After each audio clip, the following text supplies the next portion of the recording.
लालची चोर की कहानी। एक बार की बात है, गांव में दो युवक रहते थे जो अपनी जीविका चलाने के लिए बाजार में कुछ बेचते थे। यह एक प्रकार का जीवन था जिसमें आजीविका के लिए जुगाड़ करना पड़ता था। पहले बार तो कुछ सामान बिक जाता था, लेकिन धीरे धीरे वो ज्यादा बेच नहीं पाते थे। अकेले रोजी रोटी में ही जुटते रहते थे। ऐसे ही एक दिन एक उनका मित्र उनसे मिलकर बात करने आया। उसने देखा कि उनके मित्र की आंखों में अब भी बहुत सी चिंताएं हैं। वह उनसे पूछता है, तुझे क्या हो गया है दोस्त? तू कभी ऐसा नहीं था। उसने कहा, देख यार, हम बाजार में कुछ भी बेचने के लिए मजबूर हो गए हैं। हम जितना भी कमाते हैं उससे हमारा पेट तो भर जाता है, लेकिन थोड़ी बचत कर पूरे महीने के लिए कुछ नहीं रहता। उसका मित्र विचारों में डूबा रह गया। वह समझ गया कि इस युवक की समस्या बढ़ रही है और वो अपने दोस्त को बदलने के लिए कुछ करना चाहता है। वह सोच में डूबा हुआ कहता है, दोस्त, जीवन में कठिनाइयाँ हर किसी के साथ आती हैं, लेकिन उनका मतलब हमेशा यह नहीं होता कि हम किसी गैर कानूनी तरीके से पैसा कमाएं। पहले युवक की आंखें चिंता से भर गईं। उसने अपने मित्र की ओर इशारा करते हुए कहा, तुम मुझसे कुछ कह रहे हो, लेकिन मैं समझ नहीं पा रहा हूँ। दूसरे युवक ने, देख, हम गरीबी में हैं, लेकिन यह गरीबी हमारे सामाजिक मूल्य को कम नहीं करती। और यदि हम अपनी इच्छा शक्ति का सही इस्तेमाल करें तो हम यह गरीबी से बाहर निकल सकते हैं। पहले युवक ने उसकी ओर देखा, फिर उसने कहा, तू क्या कह रहा है? मुझे समझ नहीं आ रहा है। दूसरे युवक ने बताया, मैं तुझे यह कह रहा हूँ कि हमारे पास और भी तरीके हैं अपनी रोजी रोटी कमाने के। हमें बेहतर तरीके से जीने का हक है और हमें अपनी मेहनत की कमाई से खुद को संतुष्ट करना चाहिए, न कि छोटी सी चोरी में अपनी सारी मेहनत गंवाएं। पहले युवक ने उसके बातों का ध्यान से सुना और सोचा। फिर वह निर्णय लिया कि वह भी अपनी मेहनत से पैसे कमाएगा, चाहे जितनी भी मुश्किल हो। ऐसे ही दिन रात मेहनत करते करते वह पहले युवक ने व्यापार में सफलता पाई। वह छोटे से व्यापार से सफलता की ओर बढ़ता गया, जिससे कि उसकी आर्थिक स्थिति बेहतर हो गई। वहीं दूसरे युवक ने अपने लालची विचारों के आगे हार मान ली और उसकी चोरी की आदत बढ़ती चली गई। वह चोरी में इतना अधिक बिगड़ गया कि अब उसे रास्ते से भटकने का खतरा था। एक रात वह दूसरे युवक ने अपनी चोरी के लिए फिर से बाहर जाने का निश्चय किया। वह सारी तैयारियों के साथ एक मकान के सामने पहुंचा, लेकिन वहां की ताला इतना मजबूत था कि उसे खोलने में उसको बहुत समय लग गया। जब वह ताला खोलने में नाकाम रहा, तो उसके मन में आया कि अगर उसे अंधेरे में इस घर में जाना है, तो उसे सचेत रहना होगा। वह अंधेरे में घर में घुस गया, लेकिन वहाँ का माहौल बड़ा डरावना था। उसके मन में अंधकार और डर घुस गए, लेकिन वह अपनी लालची आदतों के बल पर आगे बढ़ता रहा। एक दिन एक बड़ी चोरी के लिए घर में घुस गया, लेकिन उसकी बुरी किस्मत उसके साथ थी। जब वह घर के अंधेरे में था, तो उसे पता चल गया कि वह अब बाहर नहीं जा सकता। उसकी चोरी के काम की शिकायत वालों ने एक योजना बनाई थी। उन्होंने घर के बाहर उसके लिए एक जाल बिछाया था। जब वह घर से बाहर निकलने की कोशिश कर रहा था, तो वह जाल में फंस गया। गांव के लोगों ने उसे पकड़ लिया और उसे एक पेड़ से बांध दिया। उसके आगे उसकी चोरी के आरोपों की मान्यता थी और उसने अपनी गलतियों को स्वीकार किया। वह आत्मसमर्पण की भावना से उस गांव के लोगों से माफी मांगता है और सब चोरी की हुई सामग्री को लौटाता है। उसकी बर्बादी की एक सीख है कि लालच की आदतें इंसान को बर्बाद कर सकती हैं। उसने यह भी अनुभव किया कि सही और गलत मार्गों की पहचान करना कितना महत्वपूर्ण है।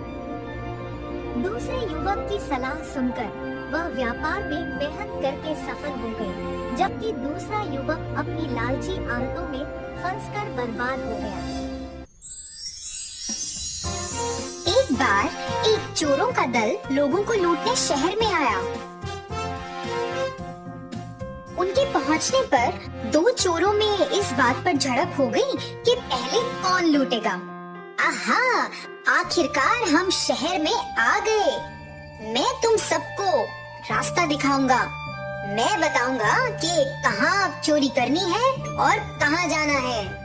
मैं तुम्हें बताऊंगा कि क्या करना है और कहाँ जाना है। तुम सब मेरी सुनोगे। अरे नहीं, मैं हूँ इस दल का लीडर। मेरे पास बेहतर योजनाएं हैं। तुम सब मेरा आदेश सुनो। उन दो चोरों की झड़प के बीच एक बूढ़ा चोर था जिसने उन्हें चुप कराया और कहा, अरे तुम दोनों मेरी बात सुनो। जो भी सबसे कीमती चीज चुरा कर पहले यहाँ लौटेगा वो ही इस दल का लीडर बनेगा। दोनों चोर मान गए और अपनी अपनी दिशा में निकल पड़े। रघु उस शहर के एक मंत्री के घर में कीमती चीजें चुराने के लिए गया। वो मंत्री उस शहर के राजा के नीचे काम करते थे। रघु चुपके से घर में घुसा और देखा कि घर का मालिक सो रहा है। वो धीरे से गया और उसने वहाँ एक कमरे को देखा जो बहुत आकर्षक था। कमरे के कोने में एक बड़ा सा बक्सा रखा हुआ था। रघु को लगा इसमें तो बहुत से गहने पड़े होंगे और उसने धीरे से उसे खोला। जैसा भी उसने सोचा था वो सब उसमें था और उसने सब कुछ अपने बस्ते में डालना शुरू किया। उसने बैग को अपनी पीठ पर बांधा और वहाँ से निकलना शुरू किया। जैसे ही वो बस्ते के साथ दरवाजे के पास पहुँचा, उससे गलती से फूल का गमला गिर गया। उसके कारण जोर से आवाज हुई और मंत्री अपने कमरे से बाहर आ गया। अरे कौन है वहाँ? कौन है? रघु झट खिड़की की ओर भागा और वहाँ से कूद गया। वो एक नीले पानी से भरे हुए टब में जा गिरा। जब टब से बाहर आया तो उसका पूरा शरीर नीला हुआ पड़ा था। उसने परवाह नहीं की और उसी स्थान के लिए भाग निकला जहाँ सब चोरों को मिलना था। जब वो पहुँचा तो बाकी के चोर उसे देखकर कई सवाल पूछ रहे थे। हे, तुम कौन हो? तुम नीले क्यों हो? और रात के इस समय पर क्या कर रहे हो? अरे मैं हूँ रघु। मैंने और माही ने चुनौती रखी थी ना और हम यहाँ से निकले थे ना। इसी बीच माही ने खजाना लूट लिया था और वो भी वहाँ पहुँच गया था जहाँ रघु बाकी सब चोरों से बात कर रहा था। जैसे ही उसने रघु को उस नीली डाई में रंगे हुए देखा, उसने पहचान तो लिया मगर नाटक करने लग गया जैसे उसे कुछ पता ही नहीं कि वो कौन है। ए, तुम कौन हो? अरे मैं ही हूँ रघु। देखो मैं क्या लाया। मैं ये चुनौती जीत गया हूँ। मैं तुमसे पहले और तुमसे ज्यादा खजाना लाया हूँ। मैं ही हूँ इस दल का अगला लीडर।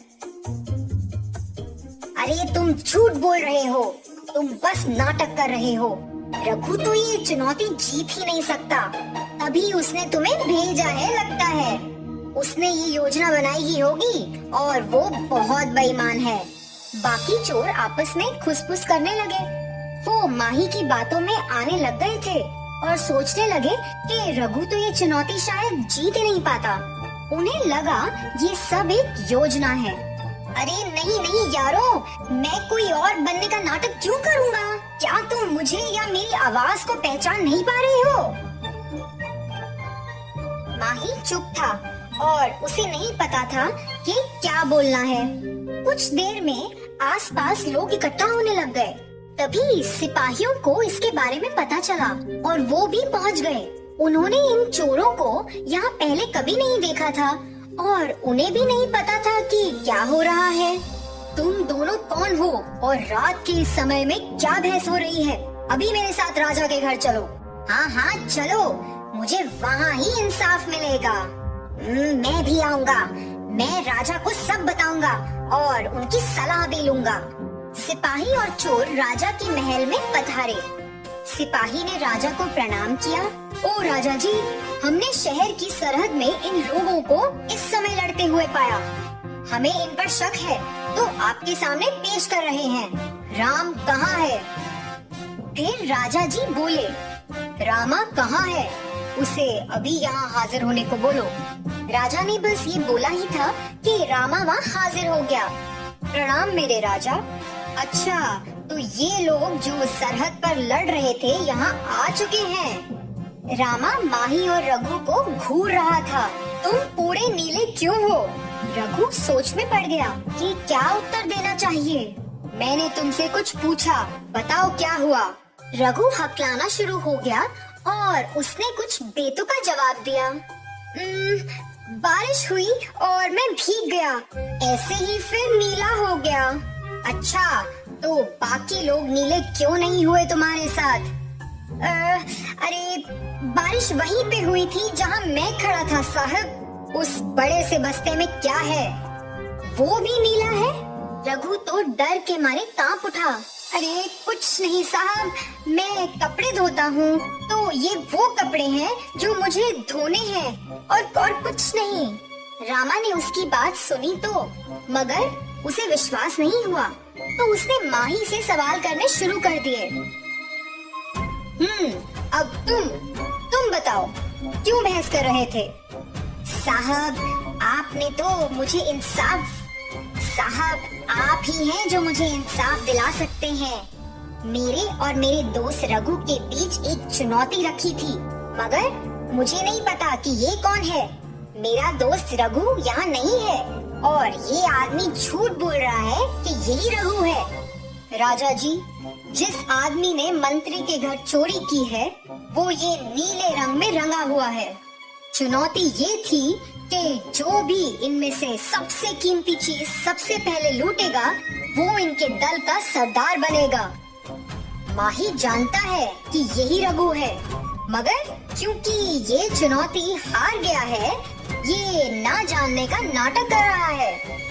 ये सब सुनने के बाद मुझे पता चल गया है कि यही वो लुटेरों का दल है जो हमारे शहर में आया था।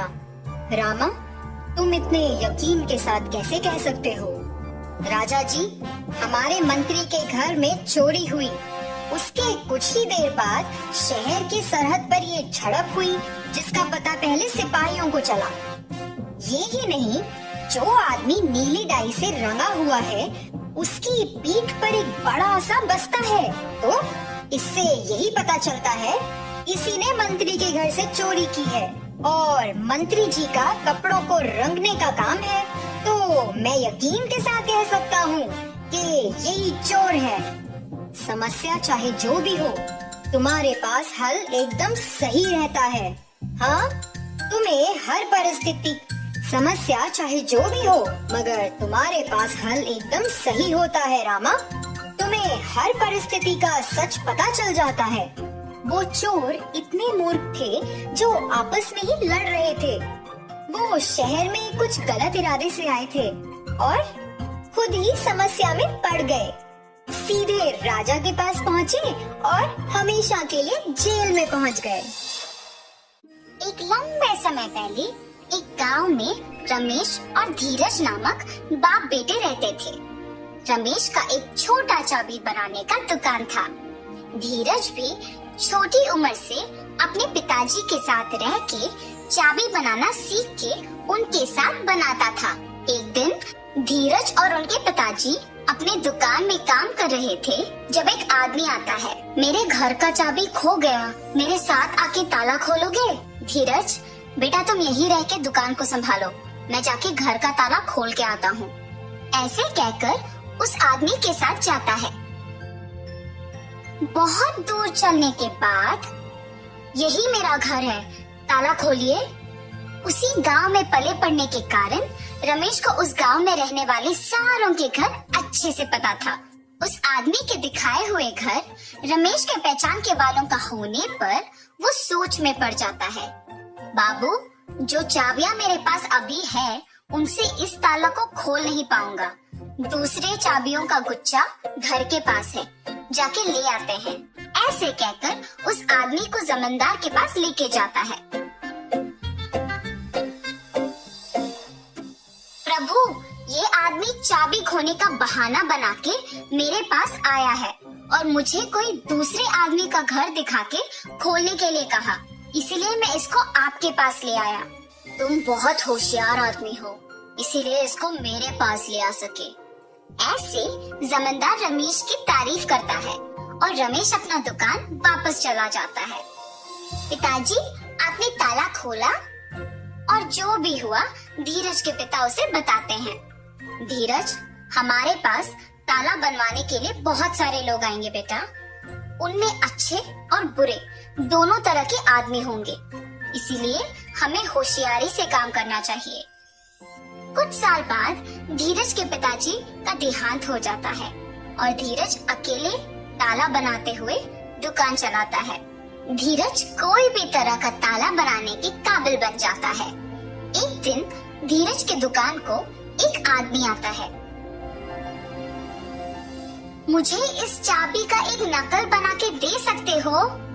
जी हाँ, बिल्कुल, पर नई चाबी के लिए 500 रुपए लगेंगे। ठीक है, बना के दो। और धीरज वो नकली चाबी बना के देता है और गोपाल पैसे देके वहाँ से चला जाता है। अगले दिन भी गोपाल धीरज के पास एक और चाबी लेके उसी की तरह एक नया वाला बनाने के लिए कहता है।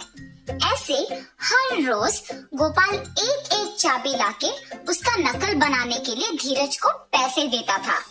वैसे एक दिन जब गोपाल नया चाबी बनवाने धीरज की दुकान पर आता है। आप हर रोज नई चाबियां बनवाते हो, इतने सारे नकली चाबियों का आप करते क्या हो? चाबियों को खोने का डर से मैं इन्हें ऐसे बनवाते रहता हूँ। ये कहकर चाबी लेके वहाँ से चला जाता है। एक दिन जमींदार के पास उनके कुछ प्रजा आते हैं।